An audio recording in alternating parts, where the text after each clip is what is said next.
to sme stále dúfali. We hoped it wouldn't last very long. Everyone said it wouldn't be long, but it lasted 40 years.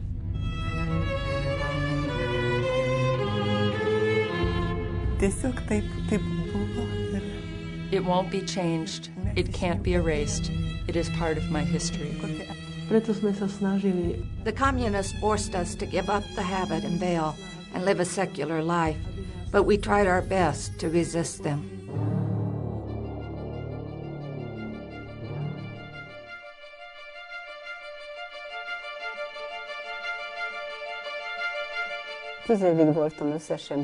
I was imprisoned for 6 years and then exiled 4 more years in Baragon.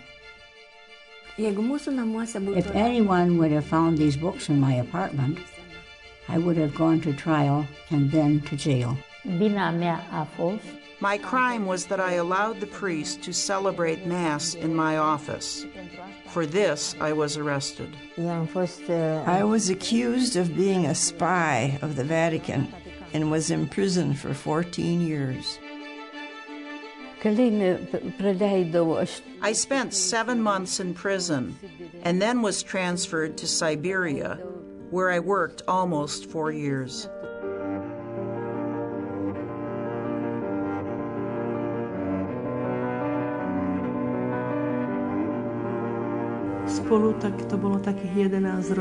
I spent almost 11 years in 4 different concentration convents.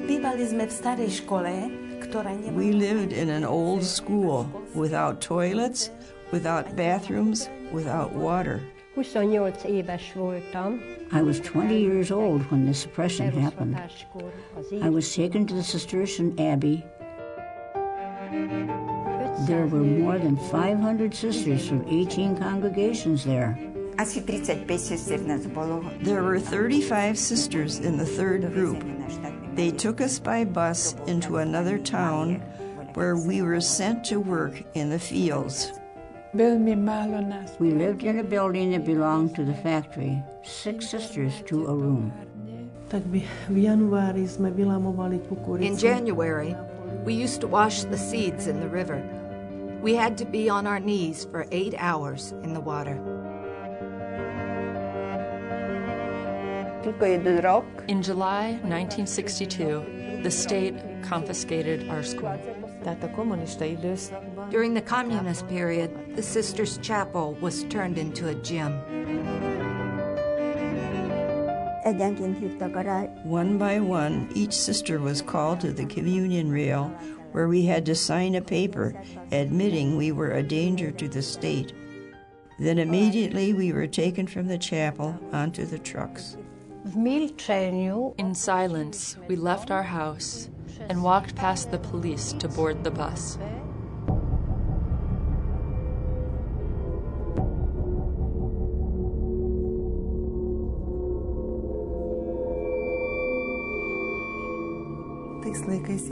In those years, I lived continually in an atmosphere of fear. Interrogations took place by both day and night. The night sessions would start at midnight and go on till morning, with very bright lights shining in my face.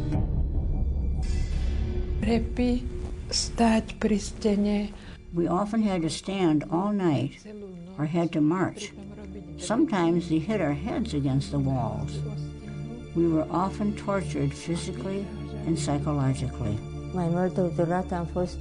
The worst beating I ever had took place on December 7th, 1950, when I was beaten for 3 hours.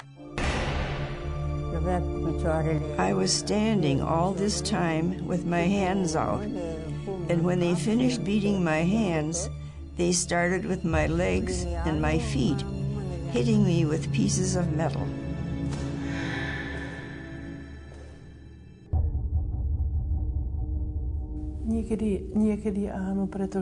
Because they moved us very often, I was afraid.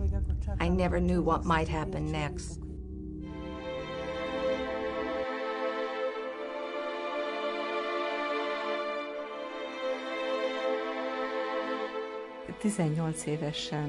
When I was 18, I secretly entered the Society of the Sisters of Social Service. During the night by candlelight during Mass, I went to the confessional and took my final vows.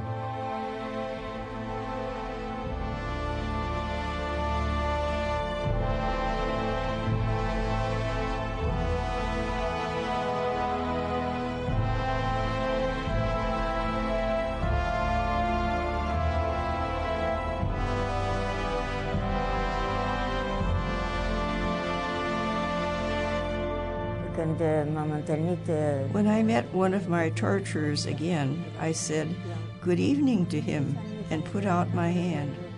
"How can you talk to me like that when I almost destroyed you?" he asked me.